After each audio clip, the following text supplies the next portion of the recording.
Biology 11th की है, वो कितने यूनिट में डिवाइड है? टोटल 5 यूनिट में डिवाइड है। ठीक है, फर्स्ट यूनिट में तुम्हें मैं बताया हूँ कि डाइवर्सिटी ऑफ लाइफ है, अर्थात जीवन की विविधता है। दूसरे लेसन में हमने बताया कि पौधे और जंतुओं की आंतरिक संरचना के बारे में है, और यूनिट 3 में ultra structure of the cell है, कोशिका की परत संरचना और विभिन्न प्रकार के कोशिकाओं के बारे में है। ठीक है, और ऐसे ही मैं बात करूं कि यूनिट 4 में प्लांट फिजियोलॉजी, पौधोपकार की, और यूनिट 5 में एनिमल फिजियोलॉजी। कुल मिला के 5 यूनिट हैं और उनके अलग अलग अंकों में विभक्त किया गया है, जिसे आप ब्लूप्रिंट कहते हैं। तो मैं ब्लूप्रिंट और पूरा सिलेबस आपको सेंड कर चुका हूँ। अब एक बेसिक बात बताऊँ मैं तुम्हें कि भी कोई भी सेल है, ठीक है, कोई भी कोशिका है, कोशिका क्या है? सेल। क्या है? What is cell? आप जानते हो कि सजीवों की संरचनात्मक एवं कार्यात्मक इकाई को क्या कहते हैं? कोशिका कहते हैं। क्लियर? तो सेल जो शब्द है उसको किसने दिया है? रॉबर्ट हुक ने। किसने खोजा सेल को? रॉबर्ट हुक ने। 1665 में उसने स्वयं का एक माइक्रोस्कोप बनाया और एक पुस्तक, एक माइक्रोस्कोप बनाया, और माइक्रोस्कोप बनाने के बाद उसने सजीवों की संरचना का अध्ययन कर रहा था, और सजीवों की संरचना का अध्ययन करने के बाद उसने छोटे छोटे कंपार्टमेंट देखे, बॉक्सनुमा संरचना दिखी उसे, तो रॉबर्ट हुक ने उसे सेल कहा। ठीक है, अब मैं बात करूं आपको कि यदि कोई भी कोशिका है, चाहे प्लांट की हो चाहे एनिमल की कोशिका हो, वह कोशिका 2 प्रकार की होती है। आप समझने का प्रयास करें, ये कोशिका कितने प्रकार की होती है? 2 प्रकार की कोशिका होती है। पढ़े भी हैं आप, एक प्रोकैरियोटिक कोशिका, प्रोकैरियोटिक, और दूसरा यूकैरियोटिक। इसके विषय में मैंने आपसे चर्चा कर लिया है। मुख्य बात देखें आप, कोई भी कोशिका, आपके सामने 2 कोशिकाएं बन रही हैं, देख रहे हैं, कोई भी कोशिका हो, आप जानते हैं आउटर मोस्ट लेयर उसकी कहलाती है प्लाज्मा मेम्ब्रेन। यदि प्लांट सेल है तो उसकी आउटर मोस्ट लेयर क्या कहलाएगी? सेल वॉल भी कहलाएगी। ठीक है, तो अर्थात प्लांट सेल को प्रकृति ने 2 सुरक्षात्मक आवरण दे दिया, कोशिका भित्ति और प्लाज्मा झिल्ली। लेकिन एनिमल सेल है तो उसके चारों तरफ 2 एनिमल सेल है, उसमें एक ही सुरक्षात्मक आवरण पाया जाएगा, और वो पाया जाएगा प्रोटेक्टिंग कवरिंग प्लाज्मा मेम्ब्रेन। ये क्या हो गई? आउटर मोस्ट लेयर क्या हो गई? मैंने बताया आपको, प्लाज्मा मेम्ब्रेन। क्लियर है?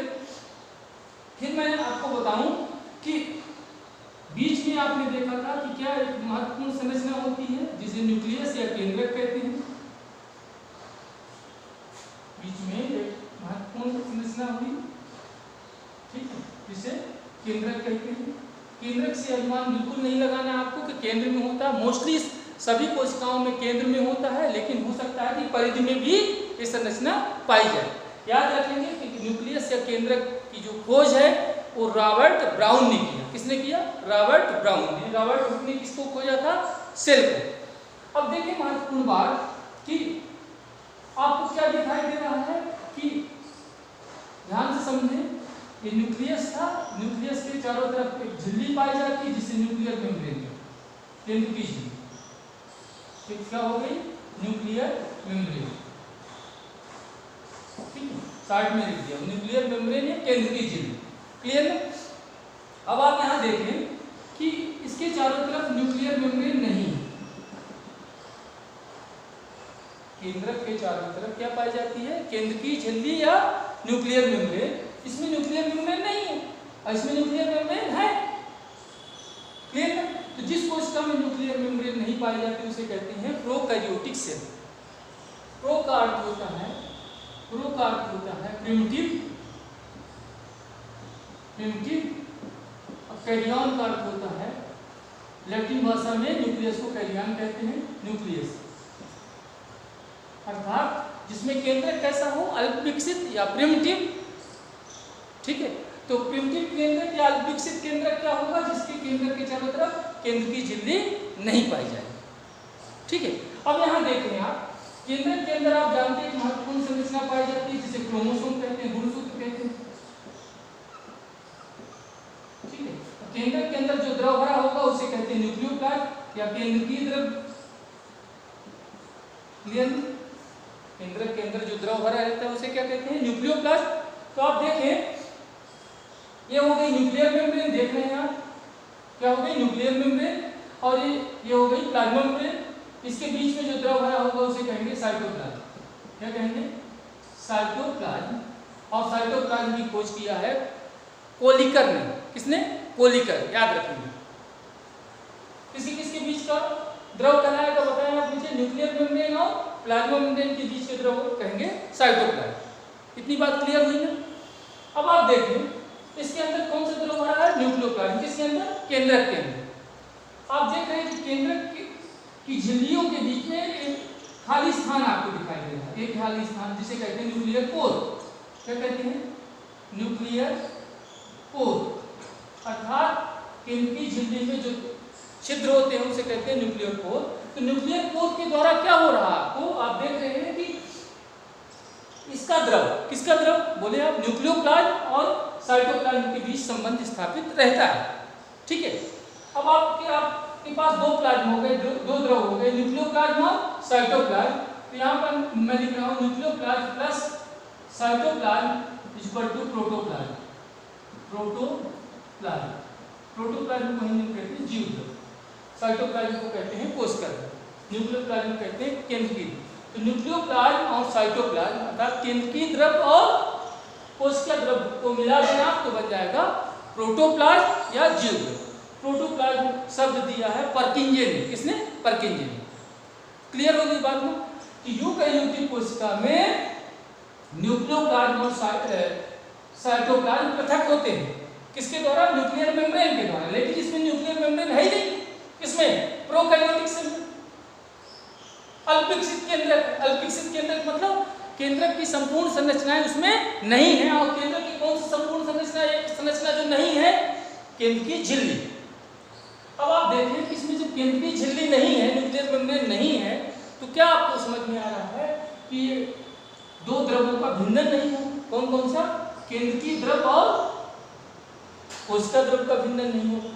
तो फिर संपूर्ण द्रव को कहेंगे प्रोटोप्लाज्म। क्या कहते हैं? Sorry, cytoplasm. साइटोप्लाज्म। क्लियर? अब मैं आपको बताऊं कि इस साइटोप्लाज्म में ढेर सारी कोशिकाएं फैलते रहते हैं। माइटोकॉन्ड्रिया हुआ, गोल्गी बॉडी हुई, इंडोप्लाज्मिक रेटिकुलम हुआ, पराक्सीसोम हुआ, लाइसोसोम हुआ, ग्लाइऑक्सीसोम हुआ, क्लोरोप्लास्ट हुआ। ढेर सारे कोशिकाएं कहाँ होते हैं? याद रखें, राइबोसोम हुआ, साइटोप्लाज्म। तो ये सभी कोशिकाएं किसमें नहीं होंगे? प्रोकैरियोट। केवल एक ही कोशिका में पाया जाता है जो दोनों में पाया जाता है, वो होता है राइबोसोम। इसमें 70S राइबोसोम पाया जाता है, इसमें 80S टाइप का राइबोसोम। तो एक बेसिक चीज समझ में क्या आ गई आपको कि प्रोकैरियोटिक कोशिका और यूकैरियोटिक कोशिका क्या है। ठीक है, मोनेरा संघ आपने पढ़ लिया है, जो मोनेरा किंगडम बना है। ठीक है, 5 किंगडम क्लासिफिकेशन में मोनेरा किंगडम का मुख्य आधार था।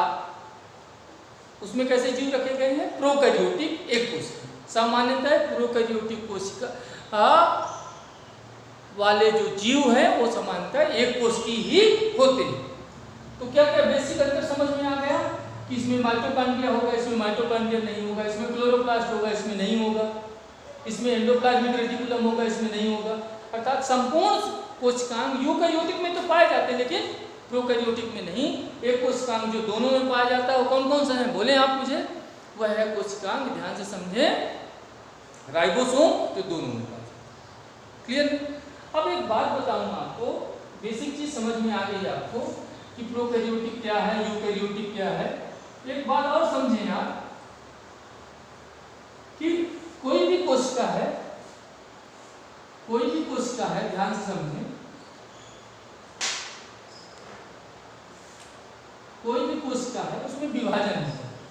ठीक है, यह कोशिका की ध्यान से समझिए आप, उसमें केंद्रक है बीच में दिख रहे हैं। ठीक है, जब इसमें विभाजन होता है तो सबसे पहले आप देखें क्या हुआ इन दोनों कोशिका में बता दें आपको अंतर, ये एक केंद्रीय कोशिका, ये दो केंद्रीय कोशिका, मतलब केंद्रक का विभाजन हो गया। तो कोई भी कोशिका विभाजित होती है तो सबसे पहले किसका विभाजन हुआ? केंद्रक का विभाजन हुआ, जिसे कहते हैं karyokinesis. Karyokinesis, karyokinesis means division of karyon. What is karyon? Karyon Latin भाषा में न्यूक्लियस को कैरियन कहते हैं। केंद्रक के विभाजन को क्या कहते हैं? कैरियोकाइनेसिस, अर्थात एक केंद्रक से दो केंद्रक बन गए। ठीक है, अब क्या होगा बताएं आप मुझे। हमने बता दिया आपको कि यहाँ जो द्रव भरा होगा वो साइटोप्लाज्म कहलाता है। इसके बाद क्या हुआ देखें आप मुझे, इसके बाद क्या हुआ जल्दी बताएं आप मुझे। साइटोप्लाज्म का विभाजन होगा, जिसे कहेंगे साइटोकाइनेसिस। तो क्या देख रहे हो आप, जल्दी से बताओ मुझे कि कोई भी कोशिका विभाजन हो, ध्यान से बात को समझो, उसमें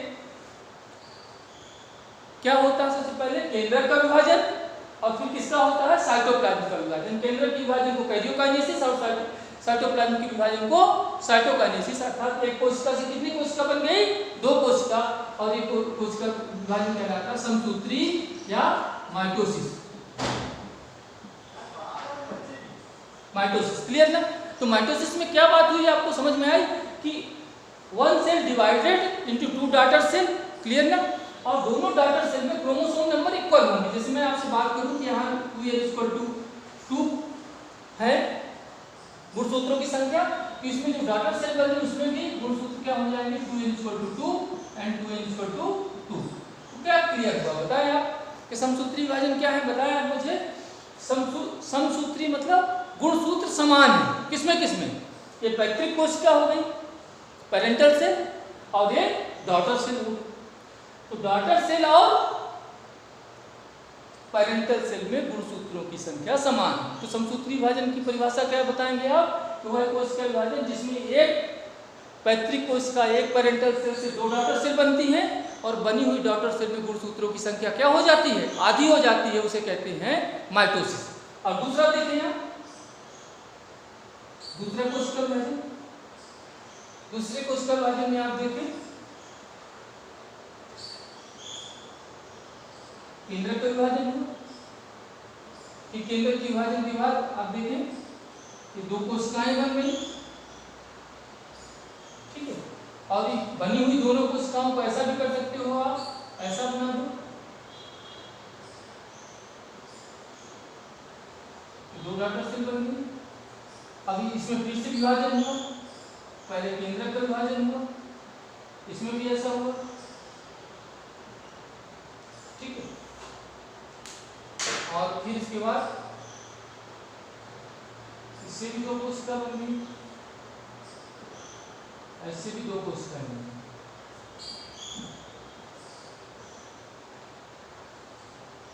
देखें आप, इसमें गुणसूत्र मान लो 2n=2 था, ठीक है, ध्यान से समझना बात को।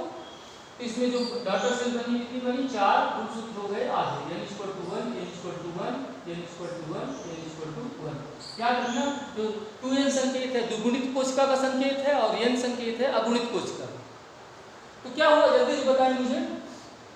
एक पैतृक कोशिका थी, उसमें केंद्रक का विभाजन हुआ, दो केंद्रक बने, फिर साइटोप्लाज्म का विभाजन हुआ, साइटोकाइनेसिस अर्थात दो कोशिकाएं बनी। ऐसा बना दे चित्र या ऐसा बना दे, सेम है। इसमें गुणसूत्र की संख्या क्या हो गई? देखिए आप, n=1, n=1, ठीक है, क्लियर। अब इन दोनों पुत्री कोशिकाओं में या डॉटर सेल में फिर से विभाजन हुआ, तो इन दोनों से कितनी बन गई? 4, अर्थात अर्धसूत्री कोशिका विभाजन या मियोसिस सेल डिवीजन, मियोसिस या अर्धसूत्री कोशिका विभाजन याद रखेंगे आप, कितने स्टेप में पूर्ण होता है? 2 स्टेप में पूर्ण होता है। यहां से लेकर यहां तक कहलाएगा मियोसिस फर्स्ट, अर्धसूत्री विभाजन फर्स्ट, और यहां से यहां तक कहलाएगा meiosis second, meiosis second, clear. तो कुल मिला के अर्धसूत्री विभाजन प्रथम और अर्धसूत्री विभाजन द्वितीय, इन दोनों को मिला के कहेंगे अर्धसूत्री विभाजन। तो अर्धसूत्री विभाजन में आप बताएं मुझे क्या हुआ। एक पैतृक कोशिका से 4 पुत्री कोशिकाएं बनी और बनी हुई चारों पुत्री कोशिकाओं में गुणसूत्रों की संख्या पैतृक कोशिका की तुलना में आधी हो गई, अर्थात इसीलिए इसे अर्धसूत्री विभाजन कहते हैं। ठीक है, तो याद रखना समसूत्री कोशिका विभाजन हमेशा ग्रोथ के लिए आवश्यक है, वृद्धि के लिए आवश्यक है, और अर्धसूत्री विभाजन याद रखेंगे आप इसके लिए आवश्यक है, बताया मुझे गैमीट या युग्मक बनते समय, अर्थात शुक्राणु अंडाणु या परागकणों के बनते समय कौन सा विभाजन होता है? अर्धसूत्री। इसमें दो स्टेज हो गई, मियोसिस फर्स्ट और मियोसिस सेकंड। तो याद रखें अर्धसूत्री विभाजन ओरिजिनल कौन सा है? मियोसिस फर्स्ट, क्योंकि गुणसूत्रों की संख्या यही आधी हुई। अब मियोसिस सेकंड में क्या हुआ देखें आप, ये दोनों पैतृक कोशिका थी मियोसिस सेकंड की, और एक पुत्री कोशिका किसकी हुई? मियोसिस फर्स्ट की। ये दोनों जो पैतृक या पेरेंटल सेल है इसमें गुणसूत्र क्या है? n=1 n=1, और इनकी पुत्री कोशिकाओं में भी n=1 है, इसलिए मियोसिस सेकंड को कहते हैं माइटोसिस। क्या एक नाम है? माइटोसिस। क्लियर हो गई बात ना? मियोसिस और माइटोसिस सेल डिवीजन क्या है? अब तुम्हें मैं किसी दिन बताऊंगा 2n और n का क्या है। 2n का किसका संकेत है? द्विगुणित कोशिका, और n का संकेत है अगुणित कोशिका। आप मुझे नोट्स के माध्यम से बताने का प्रयास करेंगे और ये बताएंगे कि what is haploid cell and what is diploid cell. Meiosis cell division कितने स्टेप में पूर्ण हुआ है? 2 स्टेप में। अब हम कल से रेगुलर क्लास लेंगे।